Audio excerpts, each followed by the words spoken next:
Okay, so let's make the situation a little bit more complicated. Let's still take a tall plant here. So here's our tall plant. Put a few leaves on. So here's our tall plant. But rather than making it big T, let's make it big T, little t, and we will cross that again with a short plant. So here's our short plant. Okay, so there's our short plant. Now, short plant must always be little t, little t. So now it gets a little bit more complicated because the gametes from the tall plant could be big T or they could be little t, whereas the gametes from the short plant are always going to be little t. So what's our geneticist going to do? Okay, our geneticist is going to do something a little bit different this time.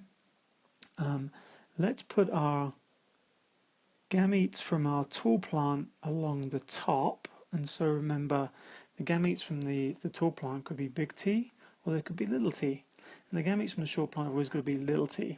So if we unite the gametes now in fertilization, then we could have either big T, little t, or we could have this combination here, which would be little t, little t.